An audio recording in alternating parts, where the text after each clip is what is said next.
Welcome back to STS.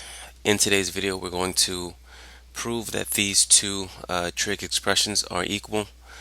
What we're going to do is take a look at what we have here and try to figure out, do we see any identities? Do we see anything that can be canceled? And at this point, I don't see anything like that. So the first thing that I see that we can do is actually multiply by the conjugate. And basically the conjugate is just a way to multiply by 1 so that we can try to change up one side of the equation to try to figure out, are there any identities or anything else we can apply, anything that we can factor out. So let's do that here on the right hand side. The conjugate here is going to be 1 minus sine x. So I'm going to multiply the numerator and denominator by that. And just remember that when you have a fraction, if your numerator and denominator are the same, you're in essence multiplying by 1. That's why this works without actually changing the quantity that we see here on the right hand side. So first thing I'm going to do is to distribute this cosine x to both of these terms.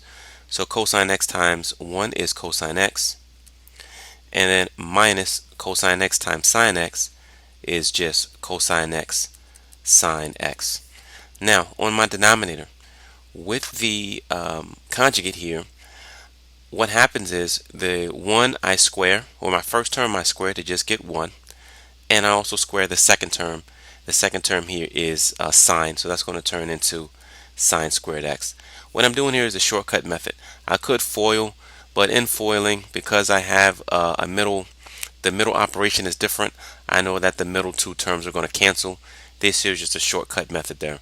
So once I square the first term, square the second term, I know it's going to be a difference, so there's always going to be a minus sign that goes here. Now at this point, when I reevaluate, I see that I do have something that's similar to one of my trig identities, and that's here in the denominator.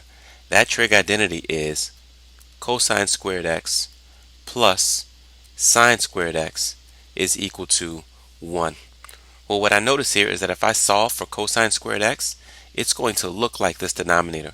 So to do that, I'm going to subtract sine squared x from both sides, and I end up with cosine squared x is equal to 1 minus sine squared x, and that's what I need to switch out. So this is what I see in the denominator. This here is what I want to change it to. So I'll come over and I rewrite. I have cosine x minus cosine x times sine x, where that quantity is divided by cosine squared x. Now, as I look to reevaluate, I see that I can do some canceling because I have common factors. Here I see a cosine x in the numerator, and again down here a cosine squared x, and then in the numerator for this term I see another cosine x. So what I need to do now is to separate these two terms and make it a difference, and I'm going to use this same denominator. It's going to be shared by both of the new fractions that are created. So the first fraction is going to be cosine x divided by cosine squared x. I'm going to subtract that from cosine x sine x, and again that quantity is going to be divided by cosine squared x.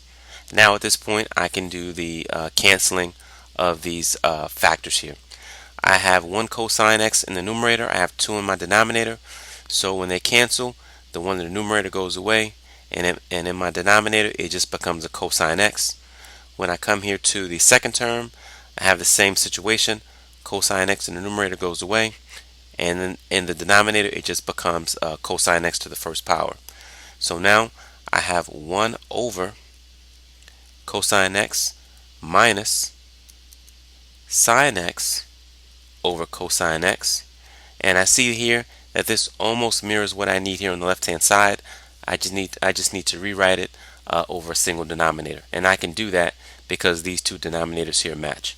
So my numerator becomes 1 minus sine x, and I keep this denominator of cosine x. So these transformations here and the use of these trig identities, I have just shown you that the trig expression on the left hand side is in fact the same thing as the trig expression on the right hand side. That sums up this video by Speller Tutorial Services. Please friend us on that Facebook and subscribe to our YouTube channel, Speller Tutorial. And as always, thank you for watching.